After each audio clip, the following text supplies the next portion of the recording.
So today I would like to cover a guide I wrote about 2 years ago for Stronghold Kingdoms titled How Not to Get Attacked or the Laws of Neutrality.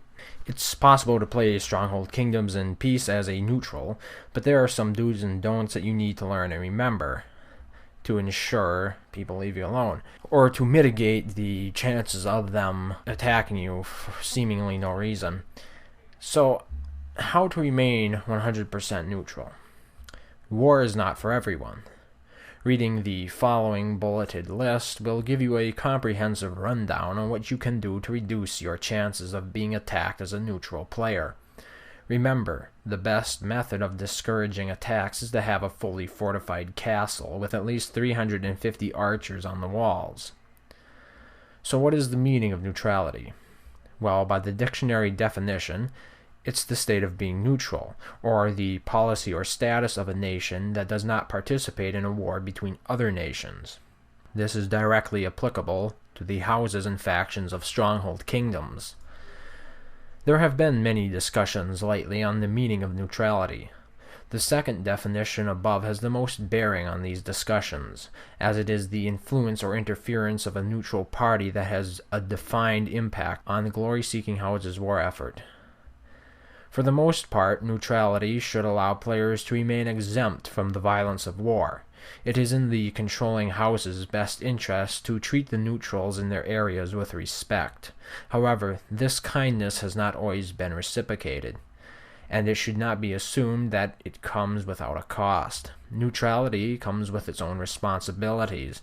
If a player fails to meet these responsibilities, then they cannot, in all fairness, be considered neutral.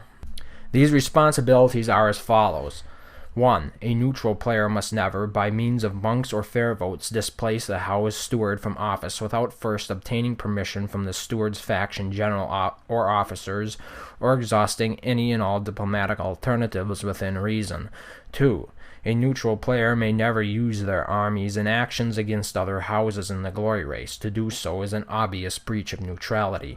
3. It is the responsibility of a neutral player not to interfere in the war efforts of houses in the glory race.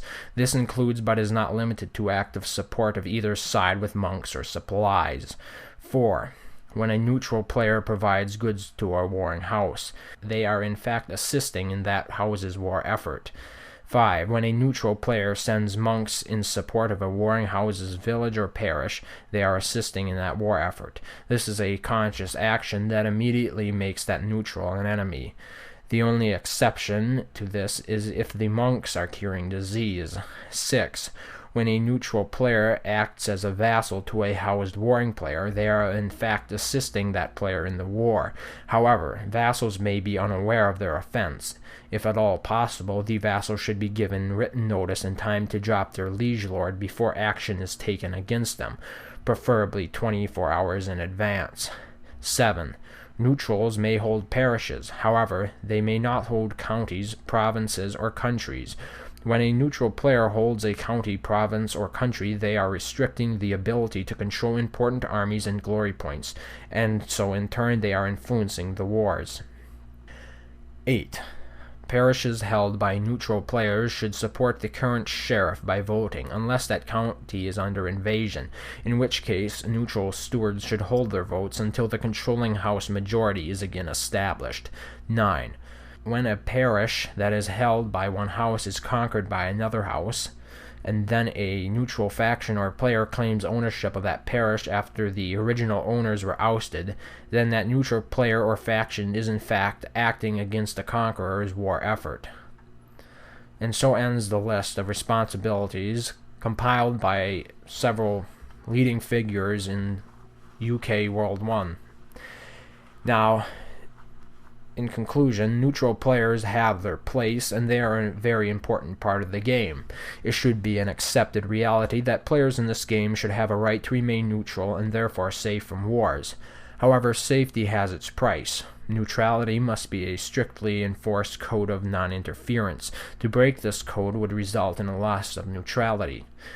Any and all complaints regarding a house steward's administration should be lodged first with that player's faction leaders, and if unresolvable, escalated and brought to the attention of your local sheriff.